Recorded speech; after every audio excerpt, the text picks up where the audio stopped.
sa nasod, katikaran sa gobyerno, sports, balita, showbiz update, human interest o daghang pa inyong madungog. Fresh and exclusive sa nagpakawalang istasyon sa ang mga pagkita mo sa Brigada Newscast. Brigada Newscast. Kung karoon ani ang inyong mga tigbalita. Brigada News Headlines.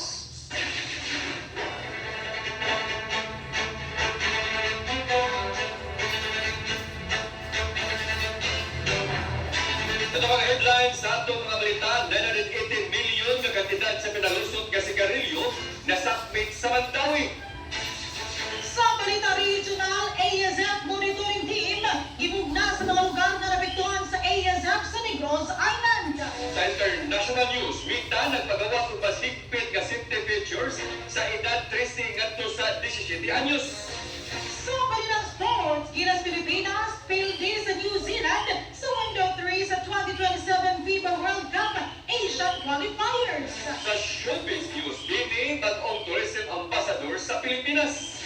Sa business news, utang sa Pilipinas nisaka na sa 18.55 trillion pesos niadtong Mayo 2026. Sa health news, Department of Health nakapalit na og 1.2 milyon ka mga botilya nga tambal sa HIV. Sa weather news, maayong panahon masinati sa nasod karong weekend sa pang super typhoon Papi. Posibleng musud sa par, sunod simana. Brigada Balita. Mayong buntag subok ng Tibukang Kabisayan ug Mindanao. Welcome sa itong programa ang Brigada Balita alas 7. Nikadlaw nga Sabado, pizza 3 na kung pizza 4 na sa buwan sa Hulyo tuwing 2026. Kami inyong mga tigbalita in the heart of changing lives. Ako si Brigada Dennis Rigder Tabar. O matuasap si Brigada Aires at Well Depositary. Brigada Local News. O karon sa detalye sa atong mga balita na submit sa Bureau of Customs Port of Cebu ang iligal nga mga sigarilyo nga gitago sud sa 25 ka 20-footer container vans atol sa operasyon sa usa ka pribadong pantalan sa Dakbayan sa Mandawi nitong Hulyo 2. Ang mga nakumpiskar nga kontrabando gibanabanang nagkatidad og 980 million pesos. Umaga gipatuman sa Bureau of Customs ang letter of authority ingon man mission order ubos sa section 224 sa Customs Modernization and Tariff Act. Ang operasyon gihimo sa tabang sa National Bureau of Investigation o sa PNP Criminal Investigation and Detection Group atod ni BOC Commissioner Ariel Nepomuceno. Dili mahunong ang ahensya sa pagpalikod sa intelligence-driven enforcement operations kauban ang mga partner law enforcement agencies ang mabungkag ang mga smuggling network, mapanalipdan ang mga lehitimong negosyo o masiguro ang koleksyon sa kita sa gobyerno. Nagpadayon ng investigasyon aron mailhan ang mga responsable o matino ang gigikanan sa mga kargamento o masayran ang tanan nga paglapas sa mga balaod sa kusto.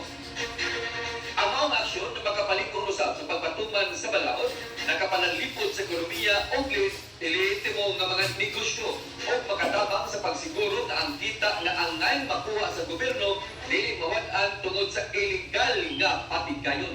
Brigada Balita.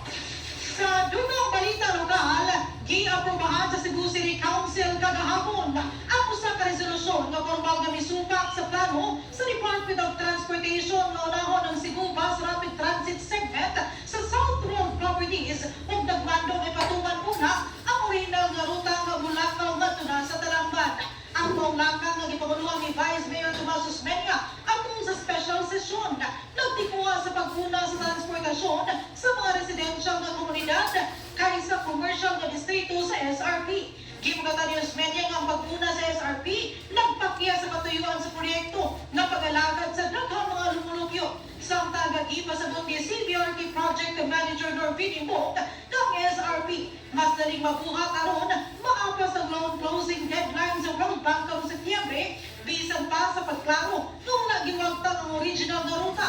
Padayon ang maragbangi sa prioridad sa konstruksyon tungod sa mga isyu sa right of way sa Bulacau ngadto na sa Talamban.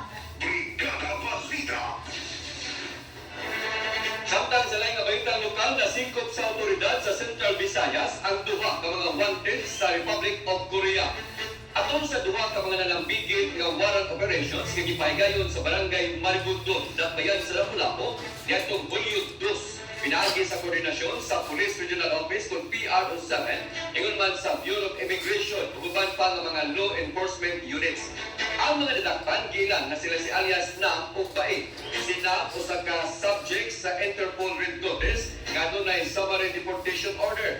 O giingon na dunay na po kanag-unang conviction tungod sa insurance fraud, bodily injury offenses, o gikatahok na nalambigit sa usa ka boys fishing syndicate nga naghigog dito sa Cambodia. Samtang si Bae, subject usab sa ka-summary deportation order, human gideklarar nga undesirable, why dokumento of overstaying nga langyaw. Ang duha ka mga langyaw nga nadakpan anaa na karon sa kustudiya sa Bureau of Immigration Field Service Unit alang sa dokumentasyon o gustong disposisyon. Brigada Balita. Sa katapusan sa balita lokal, malapuson nga natapos ang dulo ka adlaw nga quarterly meeting of product assessment tour sa Cebu Tourism Council pinaagi sa Cebu Provincial Tourism Office.